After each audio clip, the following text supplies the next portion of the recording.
እንዴት ከረማችሁ? እንዴት አደራችሁ?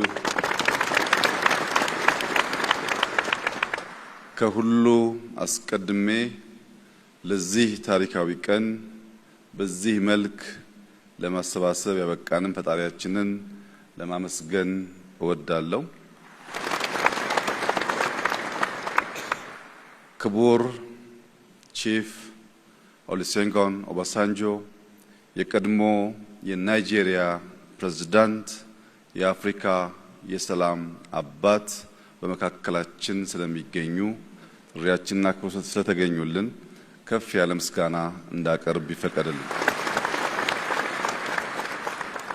የቀድሞ የኢፌዴሪ ፕሬዝዳንት ክቡር ዶክተር ሙላቱ ተሾመ፣ የሕዝብ ተወካዮች ምክር ቤት አፈ ጉባኤ ክቡር ታገሰ ጫፎ፣ የፌዴሬሽን ምክር ቤት አፈ ጉባኤ ክቡር አገኘው ተሻገር፣ ምክትል ጠቅላይ ሚኒስትር ተመስገን ጥሩነህ፣ ክቡር የጠቅላይ ፍርድ ቤት ፕሬዝዳንት ቴዎድሮስ ምህረት፣ የፓርቲያችን ምክትል ፕሬዝዳንት አደን ፋራህ፣ የኢጋድ ዋና ጸሐፊ ዶክተር ወርቅነህ ገበየሁ፣ የኢትዮጵያ ጠቅላይ ኢታማጆር ሹም ፊልድ ማርሻል ብርሃኑ ጁላ፣ ከሁሉ በላይ የዚህ መሰባሰብ ዋነኛ ባለቤት የሆኑት ኮሚሽነሮች በተለይም ፕሮፌሰር መስፍን አርአያ ዋና ኮሚሽነር ይህንን ታላቅ ኃላፊነት ይህንን ብዙ ድምጾች ያሉበት አድካሚ ስራ በነፃ በርካቶቹ በማምሻ እድሜያቸው ሀገራቸውን በቅንነት በማገልገል ለልጆቻቸው መሰረት ለመጣል የወሰኑ 11ዱም ኮሚሽነሮች በተለይም አባታችን ዘገየ አስፋው በዚህ ሂደት ውስጥ ለነበራቸው ሚና ያለኝን ታላቅ አክብሮት በዚሁ መግለጽ እወዳለሁ። የሃይማኖት አባቶች፣ የሀገር ሽማግሌዎች፣ አባገዳዎች፣ ሀደስንቄዎች ከምስራቅ፣ ከምዕራብ፣ ከደቡብ፣ ከሰሜን የኢትዮጵያን ሕዝብ ወክላችሁ በዚህ ስፍራ የተገኛችሁ የምትወያዩ አካላት፣ በውጭ የሚገኙ ኢትዮጵያውያንን በመወከል የተሰየማችሁ የዲያስፖራ አባላት፣ ከዚህ አዳራሽ ውጪ በመላው ሀገሪቱ የምትከታተሉ የኢትዮጵያ ዜጎች በሙሉ ይህ ጉባኤ በቀላሉ የማይደገም በኢትዮጵያ ዘመናዊ ታሪክ በስፋቱ ባካሄዱ በወሰደው ጊዜና ምናልባትም በሚያስገኘው ውጤት በእጅጉኑ የገዘፈ ዓላማ ያለው የገዘፈ ተግባር የሚፈጽም ለአፍሪካ በብዙ ምሳሌ የሚሆን የውይይት፣ የምክክር፣ የንግግር ሁሉን አቀፍ መድረክ ነውና በዚህ መድረክ ላይ ተገኝቼ የኢትዮጵያን መንግስት አቋምና መልእክት እንዳስተላልፍ እድል ስለሰጣችሁኝ የከበረ ምስጋና ላቀርብ እወዳለሁ። ክቡራትና ክቡራን፣ አንዳንድ አጋጣሚዎች ከታሪክ ብዕርና ብራና ፊት ያቆማችኋል። ከታሪክ ብዕርና ብራና ፊት መቆም ብቻ ሳይሆን ያሻችሁን የፍቃዳችሁን መጽሐፍ እንድትችሉ ብዕርና ብራና ያቀብላችኋል። ይህ ዛሬ የምንገኝበት መድረክ ልባም ለሆኑ ሰዎች የታሪክን፣ የአጋጣሚን፣ የእድልን ጠቃሚነት ማዝለቅ ለፈለጉ ሰዎች በዚያ ብዕር በዚያ ብራና ላይ ሀገርን የሚታደግ የሚጠቅም የሚገነባ ለዘመናት የሚታወስ ታሪክ ለመጻፍ እድል የሚሰጥ ነው። ይህንን የማይጠቀሙ እድል ደጋግሞ እንደማይገኝም የማይገነዘቡ ታሪክ ብራናና ብዕር ቢያቀብላቸውም ሀገር ከሚጠቅም ይልቅ የሚጎዳ ከሚገነባ ይልቅ የሚያፈርስ ከሚያበለጽግ ይልቅ የሚያደህይ ከሚያሰፋ ይልቅ የሚያጠብ ታሪክ ጽፈው ያልፋሉ። ያ ታሪክ ዛሬ በእኛ እንዳይደገም ከፍተኛ የኃላፊነት ስሜት ተሰምቶን በታላቅ አክብሮት ልንከውነው የሚገባ እኛ እና ከኛ በፊት የነበሩ ሰዎች ያጧቸውን ሊያሳኳቸው ሲገባ ያልቻላቸውን ጉዳዮች ዳግም ልጆቻችን እንዳያጡ በታላቅ ኃላፊነት እንድትሰሩ ደግሜ በትህትና ልጠይቃችሁ እወዳለሁ። ዊሊያም ሼክስፒር ከሰራቸው በርካታ ስራዎች መካከል ባንዱ በሰው ልጆች ሕይወት ውስጥ ማዕበል አለ። ያንን ማዕበል ትክክለኛውን ጊዜ አውቆ የሚጠቀምበት ግለሰብ የሚጠቀምበት ቡድን ካለ ከጎርፉ ዳግም ወደማይገኝ እድል ሊያወጣው ይችላል ይላል። መከራ ሁሉ መከራ ብቻ ሳይሆን በውስጡ እድል አለው ማለቱ ነው። ችግር ሁሉ ችግር ብቻ ሳይሆን በውስጡ መፍትሄ ያለው ማለት ነው። ኢትዮጵያ ውስጥ በርከት ያሉ ችግሮች አሳልፈናል። በርከት ያሉ ያልተገቡ መከራዎች አሳልፈናል። ነገር ግን ይህንን መከራ ወደ እድል መቀየር ከቻል ይህንን ፈተና ወደ ዘላቂ መፍትሄ ማሻገር ከቻል ልጆቻችን ከኛ በተሻለ ሰላም ከኛ በተሻለ ብልጽግና ከኛ በተሻለ የኑሮ ዘዬ መኖር ስለሚያስችላቸው ያንን የሚገባቸውን ያማረ የተዋበ የኑሮ ዘዬ መከተል የሚችሉ ትውልዶች መፍጠር እንድንችል ይህንን መልካም አጋጣሚ ይህንን የመከራ ወራትና ዘመን ወደ እድል መቀየር የምንችል የምትችሉ እንድንሆን ምኞቴ ከፍ ያለ ነው። የወታደራዊ ጠበብቱ ሰንዙ እድሎች የሚበዙለት እድሎች የሚበራከቱት በሚጠቀምባቸው ሰው ልክ ነው ይላል። አንዳንድ እድል ይገኝና መጠቀም የሚሳነን ከሆነ ዳግም ያንን እድል ማግኘት አስቸጋሪ ይሆናል።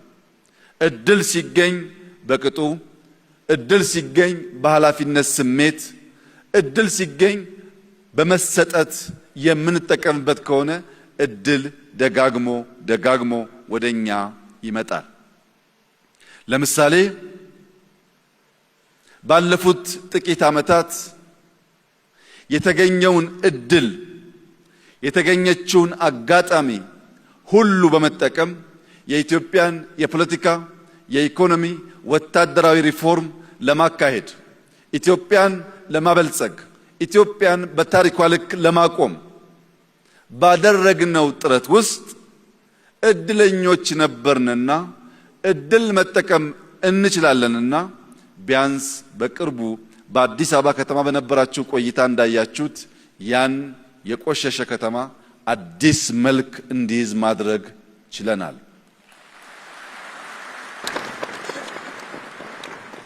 ዛሬም የምናገኛትን እያንዳንዷን ደቂቃ፣ እያንዳንዷን ሰዓት፣ እያንዳንዷን ቀን እንደ ታላቅ እድልና ስጦታ በማመን በመጠቀም የኢትዮጵያን ብልጽግና መሰረት ለመጣል ደከመን ሰለቸን ሳንል የምንተጋ መሆናችንን በድጋሚ ላረጋግጥላችሁ እወዳለሁ። ይህ ምክክር ለምን አስፈለገ? ይህ ምክክር ከተለመደው ጥቂት ሰዎች ተሰብስበው ተመካክረው ከሚወስኑት አቅጣጫ በተለየ መንገድ በመቶ ሺዎች በሁሉም አቅጣጫ ሴቶችና ወንዶች የኢትዮጵያ ልጆች በሀገር ውስጥና ከሀገር ውጭ ያሉ ዜጎች መክረው 4 ዓመት ሙሉ የፈጀ አድካሚ ጉዞ ለምን ማድረግ አስፈለገ? ሁላችሁም እንደምታውቁት ኢትዮጵያ እጅግ ታሪክ ጠገብ ጥንታዊት ሀገር ናት። በንግግሮች፣ በጽሁፎች፣ በሚታዩ በሚጨበጡ ቅርሶች ከዚያም ባሻገር የሰው ልጅ መገኛ በመሆኗ ሳይንሳዊ በሆነ መንገድ ባሉ ማረጋገጫዎች ሁሉ ጥንታዊነቷ አሌ የማይባል የማያከራክር እውነት ነው። ነገር ግን በዚህ ታሪካችን ውስጥ አንድ ስብራት አለ፣ አንድ ስንክሳር አለ፣ አንድ ውድቀት አለ። ያም በኃይለ ቃል ጀምሮ በኃይል እርምጃ መደምደም ነው። ፖለቲካችን በኃይለ ቃል ይጀምራል፣ በኃይል እርምጃ ይደመደማል። ይህንን ስብራት ለአንዴና ለመጨረሻ ጊዜ ማቆም ያስፈልጋል። የኢትዮጵያን ታሪክ ወደ ኋላ መለስ ብለን ከኢፋት እስከ ግቤ፣ ከወላይታ እስከ ከፋ፣ ከወሎ እስከ ሸዋ፣ ከላስታ እስከ ትግራይ፣ ከአፋር እስከ ሶማሌ የኢትዮጵያን ሱልጣኔቶች የኢትዮጵያን ስርወ መንግስት ብንፈትሽ በሁሉም ጊዜ የምናየው ስብራት በኃይለ ቃል ጀምሮ በኃይል መደምደም ነው። የኃይል እርምጃን የታሪካችን አካል ማድረግ ነው። ያንን ስብራት መቀየር ያስፈልጋል። በእርግጥ በውስጣችን ያሉ ችግሮች እኛው ጀምረን እኛው የምንጨርሳቸው ብቻ አይደሉም። የጠንባሮ አባቶች አንድ አባባል አላቸው። ከብት ሲገዛ የሌሉ አሞሮች ከብት ሲታረድ በአካባቢው ያንዣብባሉ ይላሉ። ከብት ስንገዛ ብር ያላዋጡ፣ ከብት ስንገዛ የትኛውን መግዛት እንዳለብን ለምርጫ ያላማከሩ አሞሮች፣ ጭልፊቶች ከብቱ ሲታረድ ግን ያንዣብባሉ።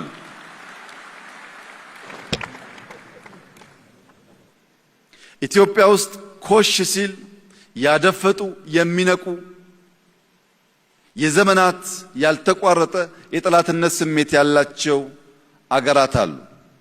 የኢትዮጵያን ታሪክ ከጉንደት እስከ ጉራ፣ ከአድዋ እስከ ማይጮ፣ ከካራማራ እስከ ባድመ እያንዳንዱን ብትፈትሹት ስንገነባ ያደፈጡ፣ ስንጨቃጨቅ እድል ጊዜ ጠብቀው ጣልቃ ሽብልቅ እየገቡ መሻቶቻችን እንዳንከውን የሚያደርጉ ኃይሎች አሉ።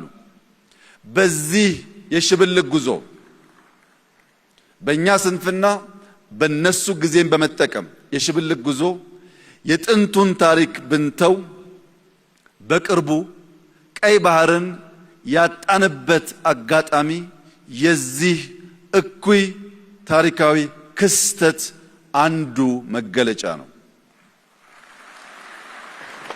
ኢትዮጵያ ለሺህ ዘመናት ያስተዳደረችውን በባለቤትነት የያዘችውን ለራሷም ለከባቢውም መጠቀሚያ ያኖረችውን ቀይ ባህር ያልተመረጠ መንግስት፣ ያልተወያየ መንግስት በሸፍጥ ኢትዮጵያን የጂኦግራፊ እስረኛ እንዲያደርግ ያደረገበት ዋናው ምክንያት በውስጥ ያለን ስንፍና እንጂ የኢትዮጵያን መሻትና ጥቅም ማስቆም የሚችል ኃይል ስለነበረ ስላለ ስለሚኖር አይደለም። ሁልጊዜም ጥቅማችን አሳልፈን የምንሰጠው ስንገነባ ያልነበሩ ስንሿኮት ስንጣላ የሚያንዣብቡ አሞሮች ስላሉ ነው። አሞራ ሲታረድ ይመጣል፣ ሲገነባ የለም። ህዳሴን ስንገነባ እኛ ጋር ያልነበሩ፣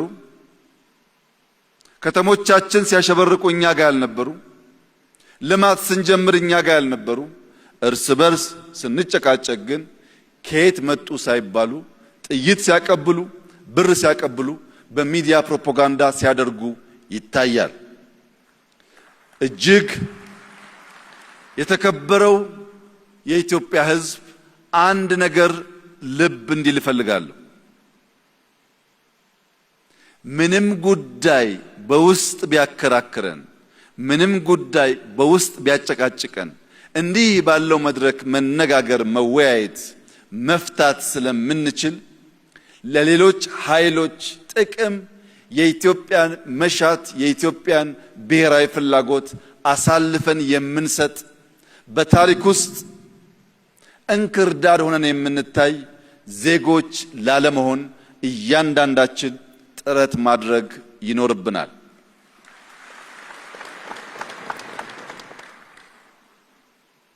በኢትዮጵያ ሰማይ ላይ ለሚያንዣብቡ አሞሮች ያለኝ መልእክት ከብቱን መርጠን የምንገዛ እኛ ነን።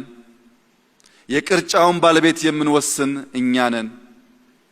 የተረፈንን የማንፈልገውን ካልሆነ በቀር የትኛውም አሞራ በጉልበት ከየትኛውም ቅርጫ መደብ ላይ አንዲት ኪሎ ስጋ መውሰድ እንደማይችል ላረጋግጥላቸው እፈልጋለሁ። ስንፈልግ ስንወድ ለማጋራት ዝግጁ ነን። ከፍቃዳችን ውጭ ግን ለሺህ ዓመታት የኖረች የጸናች ኢትዮጵያ፣ በቀላሉ በማይበጠስ ክር በማይበጠስ ገመድ የተሰናሰለች ኢትዮጵያ አሁን ባለው ፕሮፓጋንዳ ትዘናጋለች፣ ጥቅሟን አሳልፋ ትሰጣለች ብሎ መገመት ከንቱ ምኞት ስለሆነ ከወዲሁ የእኛን ታሪክ በትክክለኛው መንገድ አገላብጣችሁና አውቃችሁ ቀልባችሁን በመመለስ ለጋራ ጥቅም በጋራ እንድንሰራ ጥሪዬን ላቀርብላችሁ እፈልጋለሁ። በዚህ ሁሉ መከራ ውስጥ ታዲያ ኢትዮጵያ እንዴት ጸናች? የጽናታችን ምስጢር ምንድን ነው ያላችሁ እንደሆነ ሽምግልና፣ ንግግር፣ ይቅርታ፣ ካሳ የሚባሉ ሳይንስ በቀላሉ መርምሮ ፈትሾ ሊመልሳቸው የማይችሉ ድልብ ሀብት በእኛ ሕዝብ ልምምድ ውስጥ ነበረ። ይጋጫል፣ ግን ይነጋገርና በይቅርታ በካሳ ይፈታል። ይህ ንግግርና የይቅርታ ባህላችን ኢትዮጵያን አጽንቷል። ይህ ውይይት፣ ይህ ምክክር፣ ይህ ንግግር በዚያ ባህላችን ላይ የሚንተራስ ከሆነ ለኛ ብቻ ሳይሆን ለሚቀጥሉት በርካታ አስርት ዓመታት የሚዘልቅ የሚያቆይ መሰረት መጣል ይችላል። ከባህላችን፣ ከማንነታችን፣ ከታሪካችን ሳንነቀል ፈቅደን ወደን በደስታ በፍቅር ስሜት በኃላፊነት ስሜት ይህንን ውይይት የምናካሂድ ከሆነ ካለምንም ጥርጥር ልጆቻችን የበለጸገች የጸናች ኢትዮጵያን መረከብ የሚችሉ ይሆናል። ይህ ባህላችን በቀጥታ ከዋርካ ዛፍ ጋር የተሳሰረ ነው። ኢትዮጵያና ዋርካ ከፍተኛ ቁርኝት አላቸው። በዋርካ ስር ሽምግልና እንቀመጣለን። በዋርካ ስር ለትዳር ሽምግልናን እንጠይቃለን። በዋርካ ስር የሃይማኖት ትምህርቶች እንማራለን። በዋርካ ስር አባቶች ዘር ያስቆጥሩናል። በዋርካ ስር እንማማራለን። በዋርካ ስር እናርፋለን። ባለፉት ጥቂት ዓመታት ዋርካን የመቁረጥ ባህል ሲሰፋ ምክክሩ እየቀነሰ ንግግሩ እየቀነሰ አንተ ትብስ አንቺ ትብሽ የሚለው ባህላችን ከኔ ወዲያማ እኔ ብቻ እኔ ካላልኩ እኔ የምፈልገው ካልሆነ የሚል አደገኛ ልምምድ ተቀየረ። ለዚህ ነው እንትከል፣ ተስፋን እንትከል፣ ዋርካን እንትከል፣ ምክክርን እንትከል፣ ውይይትን እንትከል፣ ይቅርታን እንትከል፣ በጋራ መቆምን በጋራ መቆምን እናጽና። በዚያ ብቻ ነው ሁላችን ተጠቃሚ፣ ሁላችን አሸናፊ የምንሆነው። የኦሮሞ አባቶች ተርቱ አፋን ጋሪ አፈጋሪ ጫላ ይላል። መልካም ንግግር ከመልካም አልጋ የተሻለ ያሳርፋል ማለት ነው። ሰው በውስጡ ነገር ካለው ምንም አልጋው ያማረ ቢሆን ይገላበጣል እንጂ አይተኛም። ውስጡ ያረፈ ሰው ግን መደብ ላይም ቢሆን ድንጋይ ተንተርሶ መተኛት ይችላል። ውስጣችን ሰላም እንዲሆን መልካም እንቅልፍ እንድንተኛ ለሰፈሬ እኔ ወገኔ ለምለው ለኔ ከባቢ ብላችሁ ሳይሆን ለኢትዮጵያ ብላችሁ እንድትመክሩ በታላቅ ትህትና አደራ ልላችሁ ፈልጋለሁ። ለዛሬ አትምከሩ፣ ለነገ ምከሩ። ለናንተ አትምከሩ፣ ለልጆቻችሁ ምከሩ። አሁን የምንመካከረው ስለ ትናንትናው አይደለም። የትናንትናን ችግር ፈተን ለነገ መልካም መሰረት ለማኖር ነውና እያንዳንዱ ተወያይ፣ እያንዳንዱ ተወካይ ልጆቹን እያሰበ ለመመካከር የወሰነ መሆን አለበት። ይህንን ስናደርግ ግን የአፋር አባቶች ምክር ከልባችን ማቆየት አለብን። አፋሮች አንድ ቦታ ተቀምጠህ አንድ ቦታ ሆነ በዚያኛው ወገን ያለውን ችግር ልትረዳ አትችልምና ተነስ፣ ሂድ፣ ያኛው ወገን ምን እንደሚያስብ ምን ጥያቄ እንዳለው አድምጥ። ሳትሄድ ሳታደምጥ ሳትጠይቅ የወል የሆነ የጋራ የሆነ መፍትሄ ልታመጣ አትችልም ይላሉ። ሶማሌዎች ጥያቄ አላቸው፣ አፋሮች አድምጧቸው። ትግራዮች ጥያቄ አሏቸው፣ ወላይታዎች ሲዳማዎች አድምጧቸው። ዳሰነች አሌ ጥያቄ ያለው፣ ኦሮሞዎች አማሮች አድምጧቸው። በተለይ ኦሮሞዎችና አማሮች ዳሰነችን፣ ኮንሶን፣ አሌን ካላደመጣችሁ ኢትዮጵያን ልታጸኑ አትችሉም። ምንም ጥርጥር የለውም። በቁጥር ትላልቅ ህዝቦች ናችሁ። ትናንሾቹን ካላከበራችሁ፣ ትናንሾቹን ካላደመጣችሁ፣ በቁጥር ብቻ የኛ ፍላጎት ይሁን ካላችሁ ይህ ውይይት አይሳካም። ይህ ውይይት የሚሳካው አሌ ጥያቄ ሲጠይቅ ጋሞ የማይጎዳ ከሆነ ያ ጥያቄ የማይጎዳው ከሆነ አሌም መቀበል አለበት። አሌ ጥያቄ ሲጠይቅ ጥያቄው ጎፋን የሚጎዳ ከሆነ ግን አሌ ጥያቄውን መሳብ አለበት። ማንም ሳይጎዳ በጋራ መጠቀም የምንችልባቸውን ጉዳዮች አንስተን ለኔ ሳይሆን ለኛ፣ ለሰፈሬ ሳይሆን ለኢትዮጵያ ማለት ከቻል ይህ ምክክር ፍሬያማ ይሆናል። የደከሙ ኮሚሽነሮች በማምሻ እድሜያቸው ለኢትዮጵያ ልፋታቸው ምንዳቸው የዚህ ውይይት ውጤት ይሆናል። እንደዚህ ያለው መድረክ ማዘጋጀት ባለመቻላችን ለረጅም ዘመናት ዋጋ የከፈሉ የሞቱ የቆሰሉ ኢትዮጵያውያንም ቢያንስ በአጸደ ገነት ሳሉ በሌላ ትውልድ በተሰራ ስራ እረፍት ሊያገኙ ስለሚችሉ ያለፉትን የደከሙትን የሚመጡትን እያሰብን አንተ ትብስ አንቺ ትብሽ ብለን ለኢትዮጵያ የበጃትን ውጤት እንድናመጣ በታላቅ ትህትና አደራ ልላችሁ ፈልጋለሁ።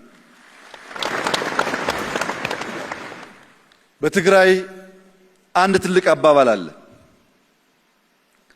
ምኽሪ ሓደ ትህት ምድሪ፣ ምኽሪ ክልተ ልዕሊ ምድሪ፣ ምኽሪ ሰለስተ ዘሪ ምድሪ ይላል ትግራይ። የአንድ ሰው ምክር ከምድር በታች እንደተቀበረ ነገር ነው፣ ዋጋ የለውም። የሁለት ሰው ምክር ግን ከምድር በላይ ነው፣ ይታያል። የሶስት ሰው ምክር ግን ምርጥ ዘር ነው፣ ይበቅላል፣ ይለመልማል፣ በስታችሁ ምከሩ ይላሉ።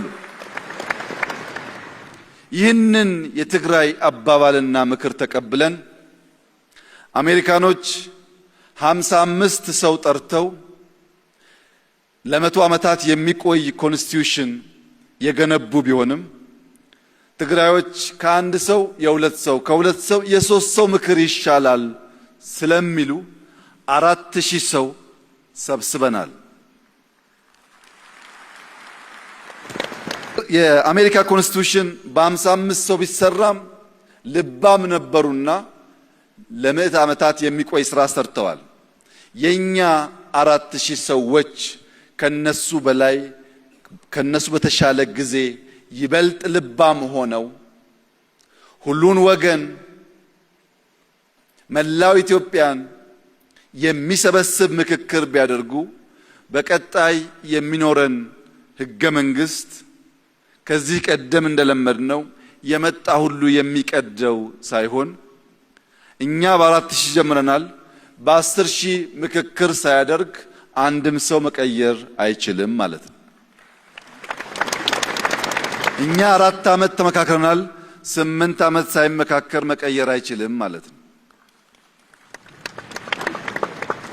ስለዚህም ዛሬን ሳይሆን ነገ ዘልቆ የሚሄድ ለትውልድ የሚበጅ ምክክር፣ ውይይት እና ውጤት እንድናመጣ አንድ ቁልፍ መልእክት አለኝ። ያም ቀፎዋን የጣለች ንብ ማር አትሰጥም። ማር ለመስጠት በቀፎ ውስጥ መቆየት ያስፈልጋል።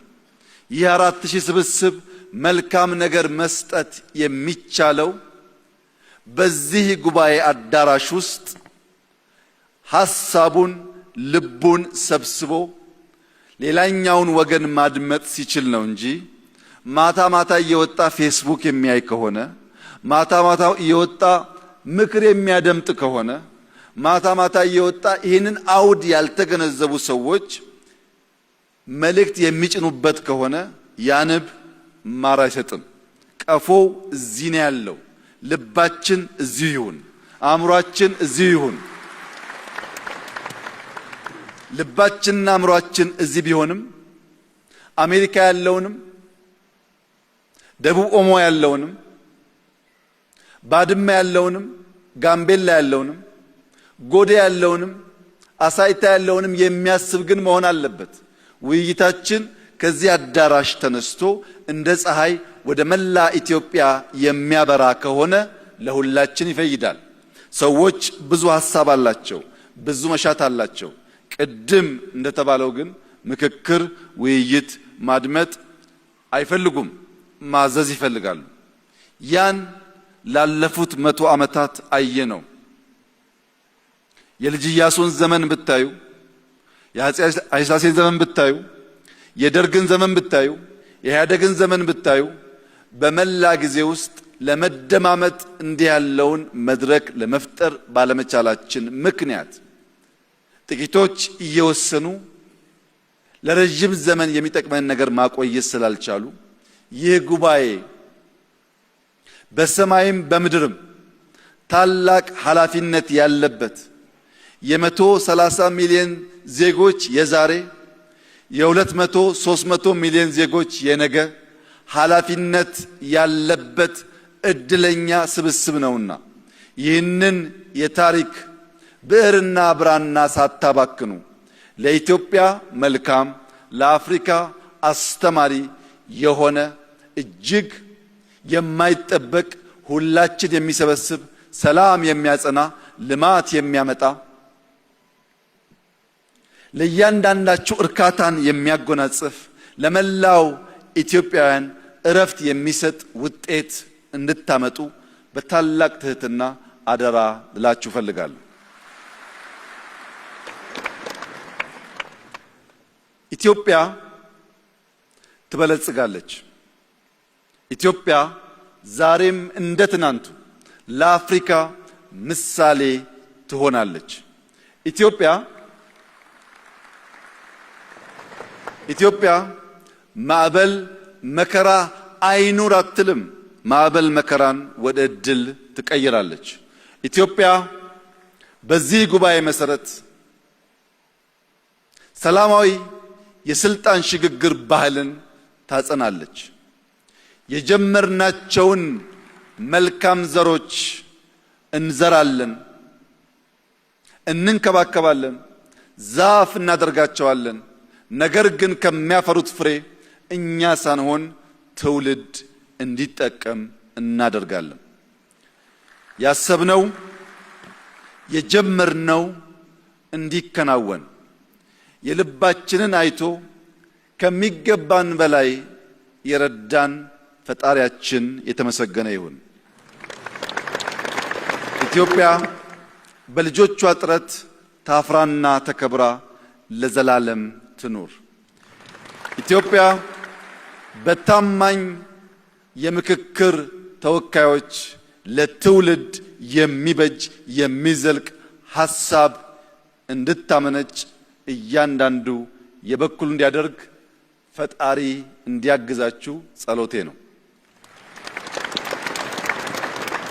ዛሬ የሃይማኖት አባትነት ሽታ ያላቸው ሀገራቸውን የሚወዱ የፖለቲካ የተደበቀ ዓላማ የሌላቸው በብሔር የተደበቀ ዓላማ የሌላቸው ምርጥ አባቶች ጸሎት አድርሰውልናል።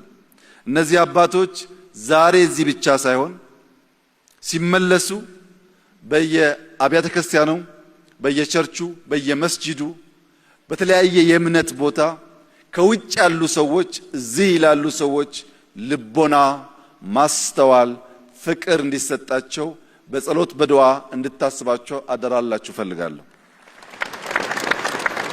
በመጨረሻም ላለፉት 4 ዓመታት በብዙ ችግር ፈተና ውስጥ ይህ ጉዳይ ለዚህ እንዲበቃ ያደረጋችሁ የምክክር ኮሚሽን አባላት በሙሉ ለኢትዮጵያ ታላቅ ውለታ ውላችኋል። በጀግንነት በተሰጣችሁ ኃላፊነት ተፋልማችኋል። እንደወረደባችሁ ዱላ ቢሆን ባትገኙ ነበር፣ ተቋቁማችኋል። ለዚህ ሁሉ በጀግንነት የተሞላ ተግባራችሁ የኢፌዴሪ መንግስት፣ የዛሬው የኢትዮጵያ ትውልድና የነገው ትውልድ ያመሰግናችኋል። ጊዜያችሁ ያማረ የሰመረ ለትውልድ የሚተርፍ ያድርግላችሁ። እጅግ አድርጌ አመሰግናለሁ።